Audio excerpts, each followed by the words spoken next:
செந்தூரான் ஜோதிட அறக்கட்டளை நடத்தக்கூடிய 9வது மாதாந்திர ஜோதிட கருத்தரங்கத்திற்கு அடுத்ததாக வரக்கூடிய பேச்சாளர் பிரசன்ன ஜோதிட ஆசிரியர். நிறைய கட்டுரைகள் பார்த்திங்கன்னா பெண்கள் இந்த துறையில் இருக்கிறதே ஒரு அசாதாரண நிகழ்வு. அதில் கட்டுரைகள் நிறைய எழுதக்கூடிய ஒரு சகோதரி.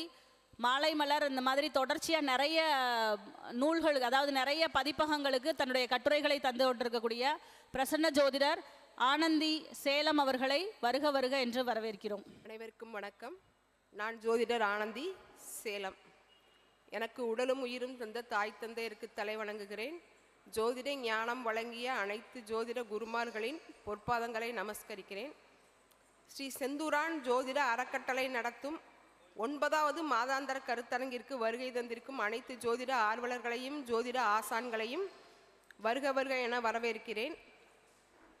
இன்றைய அவைத்தலைவர் சரவணபவ பரணி பாரதி ஐயா அவர்களை பணிவன்போடு வருக வருக என வரவேற்கிறேன்.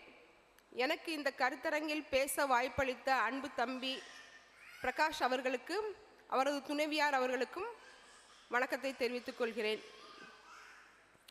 அன்பு சகோதரி மீனாட்சி பரமகுரு அவர்களுக்கும் ரத்னகுமார் அவர்களுக்கும் திருமதி சுப்ரஜா அவர்களுக்கும் வணக்கம். இன்று நான் பேச எடுத்துக்கொண்ட தலைப்பு செயல்படாத தோஷங்கள். அது என்னங்க ஜோதிடத்தில் புதுமையாக ஒரு விஷயம் சொல்கிறீங்க, செயல்படாத தோஷங்கள் அப்படின்னு. இன்னைக்கு ஒரு ஜோசியரை போய் பார்க்க போகிறாங்கன்னா பெரும்பான்மையாக உங்கள் வீட்டில் அந்த தோசை இருக்குது, இந்த தோசை இருக்குது அப்படின்னு அவங்க ஒரு ஜோதிட ரீதியாக இருக்கிற தோஷம் இல்லாத தோஷம் எல்லாத்தையுமே அந்த ஜாதகத்தில் புகுத்தி ஜாதகம் பார்க்க வந்தவங்களை பயங்காட்டி அனுப்பி விட்டுறாங்க. உண்மையிலேயே ஒரு வினை ஒரு ஜாதகரை பாதிக்கணும் அப்படின்னா லக்னத்துக்கோ லக்னாதிபதிக்கோ தொடர்பு வேணும். லக்னத்துக்கோ லக்னாதிபதிக்கோ தொடர்பு இல்லாத ஒரு வினை ஒரு தோஷம் ஜாதகரை பாதிக்கக்கூடிய வாய்ப்புகள் மிக மிக குறைவு. 90% ஒரு வினை ஒரு ஜாதகரை பாதிக்குது அப்படின்னா, ஒரு பிரச்சனை ஒரு ஜாதகரை பாதிக்குது அப்படின்னா, ஒரு நல்ல விஷயம் நடந்தாலும் சரி ஒரு கெட்ட விஷயம் நடந்தாலும் சரி 90% லக்னத்துக்கோ லக்னாதிபதிக்கோ தொடர்பு இருக்கணும். இப்போ திரிகோணம் அப்படின்ற விஷயத்த நம்ம எடுத்துக்கிட்டோன்னு வைங்க. அதாவது 1, 5, 9. இப்போ லக்னம் அப்படிங்கிறது ஜாதகர். இந்த பிறவியில் ஜாதகர் என்னெல்லாம் அனுபவிக்க போகிறாரு, அவரோட விதி எப்படி வேலை செய்ய போகுது அப்படின்னு சொல்கிறது லக்னம். 5ஆம் இடங்கிறது பூர்வ புண்ணிய ஸ்தானம். அதாவது இப்போ உதாரணத்துக்கு 5ல் ராகு இருக்குன்னு வைங்க, அதை புத்திரதோஷம்னு சொல்கிறாங்க. என்னை பொறுத்த வரைக்கும் நான் எப்படி பலன் சொல்கிறேன் அப்படின்னு கேட்டிங்கன்னா, 5ஆம் இடம் அப்படிங்கிறது பூர்வ புண்ணிய ஸ்தானங்க. சென்ற ஜென்மத்தில் ஜாதகர் அனுபவித்த வினை அப்படின்னு நம்ம சொல்லலாம். இதே இது 9ஆம் இடம் அப்படின்னு எடுத்துக்கிட்டிங்கன்னா அது கொடுப்பினை. அதாவது ஒரு ஜாதகத்தில் ஒரு ஜாதகருக்கு நல்லது கெட்டது 1000 விஷயங்கள் இருக்கும். நல்லது நடக்க போதா கெட்டது நடக்க போதா அப்படின்னு ஒரு ஜாதகத்தை பொறுத்த வரைக்கும் 1000 விஷயங்கள் இருக்கும். அந்த நல்லது கெட்டதில் இந்த ஜென்மத்தில் ஜாதகர் என்ன அனுபவிக்க போகிறாரு அப்படின்னு சொல்கிறது 9ஆம் இடமான கொடுப்பினை. அப்போ ஒரு ஜாதகத்தில் 1000 விஷயங்கள் இருந்தால் கூட இந்த ஜென்மத்தில் ஜாதகர் என்ன அனுபவிக்க போகிறாரு, அவர் ஜாதகத்தில் உள்ள எந்த தோஷங்கள் ஜாதகரை தாக்கும் தாக்காது அப்படின்னு இருக்குல்லையா. இப்போ எல்லாருக்கும் தெரிஞ்ச மாதிரியான ஒரு தோஷம் நம்ம எடுத்துக்கிட்டிங்கன்னா ராகுகே தோஷம், செவ்வாய் தோஷம், பித்ரு தோஷம், கலத்தர தோஷம், மாங்கல்ய தோஷம். இதெல்லாம் காமனாக இப்போ யூடியூப்பை பார்த்து எல்லாருமே சொல்கிற அளவுக்கு வந்துட்டாங்க. ஆனால் இப்போ ஒருத்தவங்களுக்கு ஒரு பெண்ணோ ஆணோ, இப்போ ஆணுக்கு செவ்வாய் தோஷம் பார்க்க வேண்டிய அவசியமே கிடையாது. ஆனாலும் செவ்வாய் தோஷம் இருந்தால் செவ்வாய் தோஷம் இருக்கிற வரணத்தான் முடிக்கணும் அப்படின்ற மாதிரியான ஒரு கருத்து வருது. இப்போ ஒருத்தர் சித்திரை நட்சத்திரத்தில் பிறந்துட்டாரு அப்படின்னு வச்சுக்கோங்க. அவர் பிறந்த உடனேயே அந்த செவ்வாய் தசை அவருக்கு முடிஞ்சு போயிடுச்சு. ஆனால் அடுத்தடுத்த தசை காலங்களில் புத்தி வரும். தசை அப்படிங்கிறது அதிக வருடம் ஜாதகரை பாதிக்க போகிற விஷயம். ஆனால் புத்தி அப்படிங்கிறது குறுகிய காலம்தான் ஜாதகரை பாதிக்கக்கூடிய விஷயம். அப்போ ஒரு விஷயம் ஜாதகரை பாதிக்குமா பாதிக்காதா அப்படின்றத ஆணித்தரமாக நம்ம முடிவு பண்ணி தான் அந்த விஷயத்தை நம்ம ஒரு ஜாதகருக்கு நம்ம சொல்லணும். இப்போ லக்னத்தில் செவ்வாய் இருக்குதுன்னு வைங்க, ஜாதகர் வந்து இயல்பாகவே வந்து லக்னத்துக்கூடய லக்னாதிபதியோடைய சம்மந்தப்படக்கூடிய தோஷங்கள் வந்து ஜாதகரை வந்து வாழ்நாள் பூரா பாதிக்கும்னு நம்ம வந்து சொல்கிறோம். இப்போ உண்மையிலே லக்னத்தில் செவ்வாய் இருந்துச்சுன்னா ஜாதகர் வந்து வீரமானவராக இருப்பார், கோபக்காரராக இருப்பார். தனக்கு வர வேண்டிய நல்ல வாய்ப்புகளை அந்த கோபத்தாலையும் அந்த மதிநுட்பம் இல்லாத சில விஷயங்களாலையும் வந்து இழந்துருவார். இப்போ இது வந்து எல்லா நேரமும் அதுக்கு வேலை செய்யுமா அப்படின்னு கேட்டிங்கன்னா, இப்போ செவ்வாய் தசை காலங்களில் வந்து ஒரு 7 வருஷம் செவ்வாய் தசைன்னா அந்த 7 வருஷமும் அது வந்து பாதிப்புகள் வந்து ஜாதகருக்கு வந்து கொஞ்சம் அதிகமாக இருக்கும். இப்போ புத்தி காலங்கள் அப்படிங்கும்போது ஒவ்வொரு தசைக்கு தகுந்த மாதிரி வந்து மாறுபடும். இப்போ ஒரு ராகு தசை எடுத்துக்கோங்க. இப்போ ராகு தசையில் செவ்வாய் புத்தி அப்படிங்கிறது வந்து ஒரு குறுகிய காலம்தான் வந்து இருக்கும். ஆனால் கூட அந்த ராகு செவ்வாய் ரெண்டுமே வந்து பகை கிரகங்களோட காம்பினேஷனில் வரக்கூடிய தசா புத்திகள்.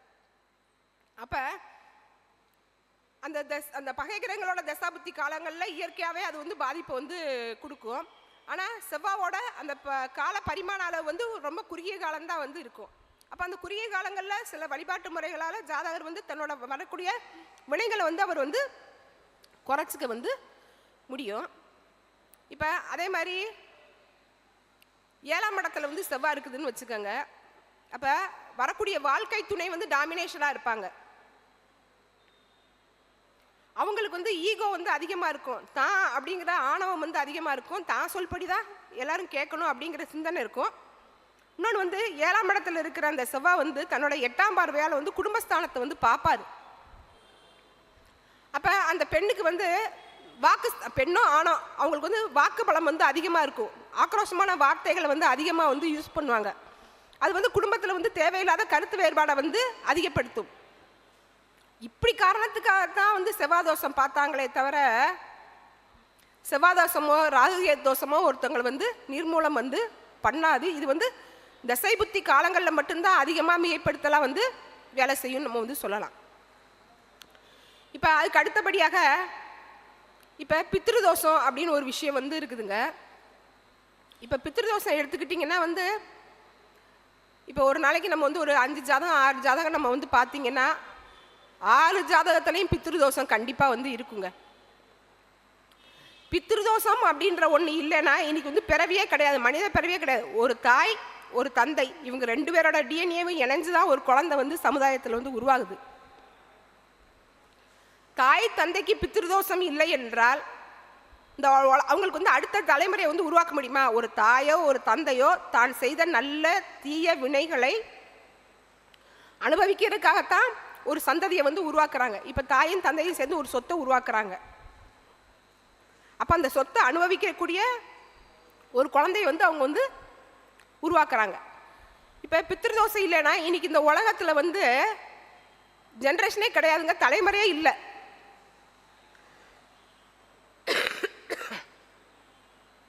அப்போ பித்ருதோஷத்தை நம்ம வந்து பிரதானப்படுத்தி பேசக்கூடாது. பித்ருதோஷம் உண்மையிலே எப்போ வேலை செய்யும் அப்படின்னு கேட்டிங்கன்னா, அதாவது ஒளி கிரகங்கள் அப்படிங்கிறது வந்து சூரியன் சந்திரன், வினை ஊக்கிய கிரகங்கள் அப்படிங்கிறது வந்து சனி ராகு கேது. இந்த சூரிய தசையில் ராகு புத்தி, சூரிய தசையில் கேது புத்தி, சந்திர தசையில் ராகு புத்தி, சந்திர தசையில் கேது புத்தி, சனி தசையில் ராகு புத்தி, ராகு தசையில் கேது புத்தி. அதே மாதிரி சந்திர தசையில் சனி புத்தி, சனி தசையில் சந்திர புத்தி. இப்படி தான் வேலை செய்யுமே தவிர மித்த காலங்களில் அது வந்து வேலை செய்யாது. அதனால் எந்த விஷயமே வந்து பகுத்தாய்ந்து அதுக்குள்ளே பலனை வந்து நம்ம வந்து நிர்ணயிக்கணும் அப்படின்னு சொல்லி எனக்கு தெரிஞ்ச கருத்தை தெரிவிச்சுக்கிட்டேன். நன்றி, வணக்கம். தொண்டை வந்து பிரச்சனையாக இருக்குது, நான் பேசலை மீனாட்சின்னு சொன்னாங்க. நான் தான் வலுக்கட்டாயப்படுத்தி அக்கா நீங்கள் வந்து கண்டிப்பாக ஒரு 2 வார்த்தையாவது எங்களுக்காக பேசணும் அப்படின்னு. ஏன்னா எங்களுக்கெல்லாம் பெரிய சவால் என்னென்னா இந்த த்ரோட் இன்ஃபெக்ஷன் தான். நிறைய கண்டினியூவாக ஜாதகர் அதாவது வரக்கூடிய வாடிக்கையாளர்களுக்கு அவர்கள் மன நிறைவு பெறும் வகையில் ரொம்ப நேரம் பேசுகிறோம்.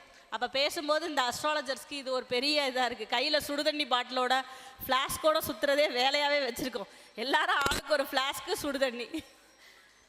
சகோதரி அவர்கள் சிறப்பாக பேசுகிறார். அவர்களுக்கு மரியாதை செய்யும் வகையில் திரு ராஜாசங்கர் ஐயா அவர்களையும் திரு சுப்ரஜா சுரேஷ் அவர்களையும் அழைக்கிறேன்.